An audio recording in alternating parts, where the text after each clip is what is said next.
സംസ്ഥാനത്തെ driving test പരിഷ്കരണത്തിൽ ആകെ ആശയക്കുഴപ്പം. പുതിയ തീരുമാനങ്ങളിൽ ഗതാഗത കമ്മീഷണർ ഇതുവരെ സർക്കുലർ ഇറക്കിയില്ല. ഇതേ തുടർന്ന് പ്രതിദിനം എത്ര ടെസ്റ്റുകൾ നടത്തണമെന്ന കാര്യത്തിലാണ് RTOമാർക്കിടയിൽ ആശയക്കുഴപ്പം തുടരുന്നത്. നേരത്തെ പ്രതിദിനം 30 ലൈസൻസ് ടെസ്റ്റുകൾ നടത്താനുള്ള സർക്കുലറാണ് ഇറക്കിയിരുന്നത്. എന്നാൽ അത് വിവാദമായതിനെ തുടർന്ന് ചില ഇളവുകൾ മന്ത്രി ഗണേഷ് കുമാർ നിർദ്ദേശിച്ചിരുന്നുവെങ്കിലും സർക്കുലറായി ഇറങ്ങിയിരുന്നില്ല.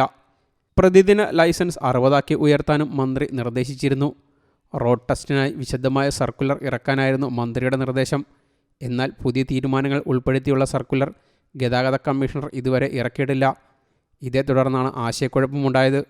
തുടർന്ന് ഫെബ്രുവരിയിൽ ഇറങ്ങിയ സർക്കുലറിൽ ടെസ്റ്റ് നടത്തുമെന്ന് മോട്ടോർ വെഹിക്കിൾ ഉദ്യോഗസ്ഥരുടെ സംഘടന വ്യക്തമാക്കി.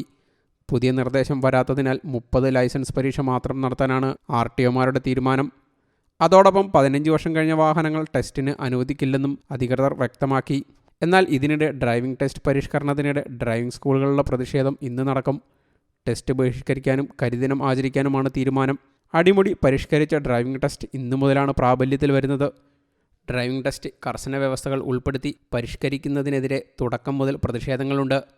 ട്രാക്ക് ഒരുക്കുന്നതിൽ പോലും സ്കൂളുകളുടെ ഭാഗത്തു നിന്നും നിസ്സഹകരണമായിരുന്നു.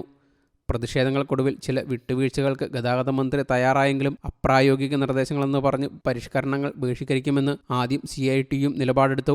ടെസ്റ്റ് പരിഷ്കരണം ഇന്നു മുതൽ നടപ്പാക്കുന്നതിനിടെയാണ് സമരവുമായി ഡ്രൈവിംഗ് സ്കൂളുകൾ രംഗത്തെത്തിയിരിക്കുന്നത്. എന്നാൽ ഡ്രൈവിംഗ് ടെസ്റ്റ് ബഹിഷ്കരണവുമായി മുന്നോട്ടു പോകുമെന്ന് CITU പ്രഖ്യാപിച്ചിരുന്നു. നാളെ മുതൽ ടെസ്റ്റിംഗ് കേന്ദ്രങ്ങൾ നിശ്ചലമാക്കാനും തീരുമാനിച്ചിട്ടുണ്ട്. RT ഓഫീസിലെ സേവനങ്ങളോട് സഹകരിക്കില്ലെന്നും CITU വ്യക്തമാക്കി. CITU, INTUC, BMS സംഘടനകളുടെ കീഴിലുള്ള ഡ്രൈവിംഗ് സ്കൂളുകളുടെ സംയുക്ത സമരസമിതിയുടെ നേതൃത്വത്തിലാണ് സമരം. റോഡ് ടെസ്റ്റിന് ശേഷം ടെസ്റ്റ് നടത്തുക, ടാർ ചെയ്തോ കോൺക്രീറ്റ് ചെയ്തോ സ്ഥലമൊരുക്കിയ ശേഷം വരകളിലൂടെ വാഹനം ഓടിക്കുക, ഡ്രൈവിംഗ്, വശം ചെരിഞ്ഞുള്ള പാർക്കിംഗ്, വളവുകളിലും കയറ്റിയിറക്കങ്ങളിലും വാഹനം ഓടിക്കൽ തുടങ്ങിയവയെല്ലാം പുതിയ ടെസ്റ്റിൻ്റെ ഭാഗമാണ്.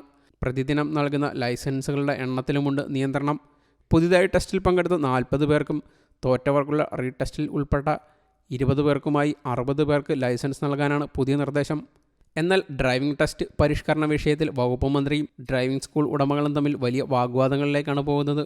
ഡ്രൈവിംഗ് സ്കൂളുകാർക്കെതിരെ രൂക്ഷമായ രീതിയിൽ തുറന്നടിച്ച് മന്ത്രി KB ഗണേഷ് കുമാർ രംഗത്ത് വന്നിരുന്നു. ഡ്രൈവിംഗ് സ്കൂൾ മാഫിയ സംഘങ്ങളാണ് പ്രതിഷേധങ്ങൾക്ക് പിന്നിലെന്ന് KB ഗണേഷ് കുമാർ പറഞ്ഞു. മലപ്പുറത്ത് ഡ്രൈവിംഗ് സ്കൂൾ മാഫിയ സംഘമുണ്ട്. അവരാണ് പ്രതിഷേധത്തിന് പിന്നിൽ. ഡ്രൈവിംഗ് ടെസ്റ്റ് പരിഷ്കരണത്തിൽ നിന്ന് പിന്നോട്ടില്ലെന്നും പ്രതിഷേധം കൊണ്ട് പിന്മാറില്ലെന്നും ഗണേഷ് കുമാർ പറഞ്ഞു. ഇവർക്ക് കൂട്ടായി ഉദ്യോഗസ്ഥരുമുണ്ട്. നേരത്തെ ഈ ഉദ്യോഗസ്ഥർ വൻതോതിൽ പണം വെട്ടിച്ചു. അഴിമതി കാണിക്കുന്ന ഉദ്യോഗസ്ഥർക്കെതിരെ കർശന നടപടി തുടരും. മലപ്പുറം RT ഓഫീസിൽ നടന്നത് 3 കോടിയുടെ വെട്ടിപ്പാണ്. ഉദ്യോഗസ്ഥർക്കെതിരെ നടപടിയെടുത്തു. വ്യാജ റസീറ്റുണ്ടാക്കി നികുതി വെട്ടിച്ചെന്നും മന്ത്രി ഗണേഷ് കുമാർ പറഞ്ഞു. പ്രതിദിന ലൈസൻസ് 60 ഉയർത്താനും മന്ത്രി നിർദ്ദേശിച്ചിരുന്നു. റോഡ് ടെസ്റ്റിന് വിശദമായ സർക്കുലർ ഇറക്കാനായിരുന്നു മന്ത്രിയുടെ നിർദ്ദേശം.